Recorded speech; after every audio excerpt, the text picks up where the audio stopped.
It's alright, mplamusizaako nnyo mukwano gwange najjo sinzo bango tuwuliriza kutegeeza nti okola kyamaanyi okwekumira ku mayingu gano ga UG Update TV. Kaakati nno ebigenda mu maaso mpuuga kandibanga kawoddemu abuliddwa akasobeddwa wakane mu kibira olw'ensonga nti nno engeri gy'agenda mu maaso n'okutabala mu by'obufuzi byandibanga bimubuzizaako embiibya.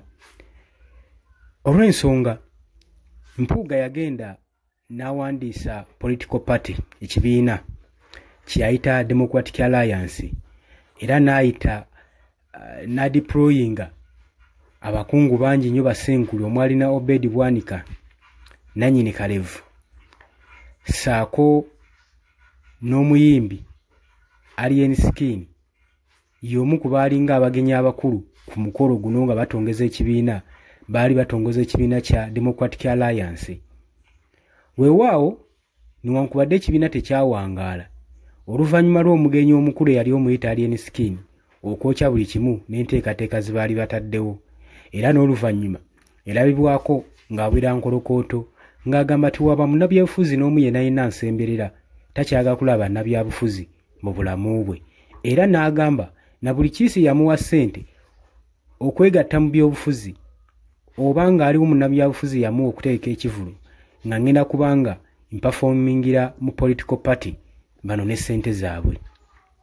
Bwe kityo ekibiina kyagenda kisebengerera mpola mpola kati basigadde bali mu corridors of confusion nga beebuuza oba badde mu kibiina kya National Unity Platform era n'oluvannyuma baalabwako nga bagenda mu maaso n'okkireiminga nti nga bwe batasobola kulekulira kibiina kya National Unity Platform olw'ensonga nti nno be bamu ku baali bakizimbye okituusa awo we kiri. Oli ku UG Update TV Kosinzo bango otuwuliriza era nga nkutegeeza nti okola kyamaanyi nnyo muganda wange okubeera ku mayingu gano. Habula gwe atanatweyungako kirira wansi wala ekigambo subscribe kikoneko obeere nga otweyungako. Abali mu diaspora baganda bange mbalamusizaako nnyo.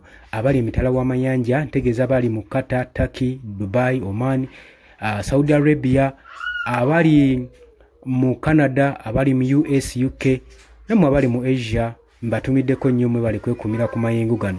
Nengena maaso n'okutumira kwa bagenda maaso n'okukomentinga mu comment sections mwe bali kuteekayo endowooza za mwera zirabibwa. Nagambye buli wo comment wo subscribinga comment ebe etambula bulungi nnyo nesobola okubanga linkinga ku muntu oyo gwe boyagala etuukeko. Kakati masekati g'okuyagga ng'ekibiina ky'ebyobufuzi kibafuukidde ekibiina nga ne trust bannayuganda tebakyagiyinamu baze bakola bukubirire okulaba nga bagenda maaso n'okuconfusing ensi eddemu ebeesige buto oluvannyuma lw'okugaba n'omusimbi mu parliament ogutaliko approve olwamala ne bamala ne beeropa mu kooti ne beewaabiro oluvannyuma lw'okugamba nti n'omusango bagutwala mu kooti era ne bagusinga. Katemba abadde mu byobufuzi bwa Mafias Mpuuga eyaliko form of leader of opposition saako ne Obedi Bwanika baali bannakibiina kya Unity Platform, National Unity Platform. Kaakati oluvannyuma lw'okufuna ensonyi nga babuliddwako omusango agutwala mu kooti oba oli abo basobole okugusinga nti ssente bazitwala mu mateeka zaali irigo bino byali bisesa. Abakulu bano bagenda ne beekuba mu kooti era n'omulamuzi n'agusala omusango nti omusango gwali tegubasinga ssente zaali zamala dde okwaprovinga ne parliament era okuva olwo Mpuuga baamukazaako lya 5. Kaakati n'ennaku eziyise alabiddwako ng'agenda mu maaso n'okutondawo ekibiina ky'ebyobufuzi ekirala ng'ovudde ku Democratic Alliance baatonzeewo ekibiina ky'obufuzi ekirala kye bayita Democratic Front era ne bakironkinga.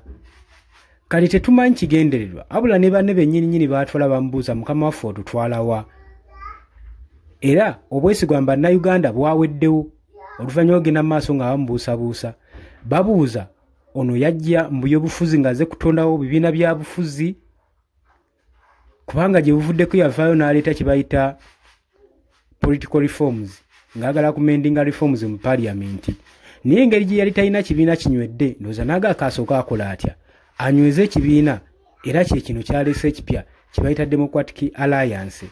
Wabula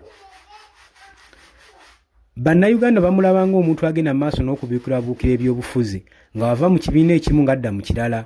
Kati ku luno kino ekibiina kye yakoze ekipya ekya Democratic Front we kigaana tetumanyi kyazzaako eiza aba alindiridde okulaba nga Mwami Yoweri Kaguta Museveni amuwa obwa minisita oba eiza okuddayo okwetondera ekibiina kya National Unity Platform asobole okuba nga asonyiyibwa. Abula jjukira mu ntandika y'emyezi giri egiyise omukulembeze wa National Unity Platform Robert Kyagulanyi Ssentamu yavaayo n'agamba ataddewo options bbiri, bammembers b'ekibiina bakomewo beetonde naye n'akakwakulizo bakomyewo ssente zonna ze baatwala ze bakumpanyeza omumbi bw'omusolo public funds ze baabuzaawo omuli obukadde 5. Wabula ekikwasa ensonyi n'ennaku mu ntandika y'omwezi guli oguyise kyalangirirwa nga Mathias Mpuuga ba commissioners we beddamu okwegabira obuwumbi n'obuwimbi bwa ssente mu parliamentary committee. Ogwo nagwo gukyali awo. Kakati ku bizibu bayongerako mitawaana era Mpuuga kakati ali mu kattu yeebuuza ki kyabazzaako mu by'obufuzi. Oli ku Yugi Update TV kosinza obanga otuwuliriza gwe mukwano gwe nga nkwaniriza mu comment section olowooza Mpuuga kikyasaanidde okukola okomawo ku political landscape mu Uganda.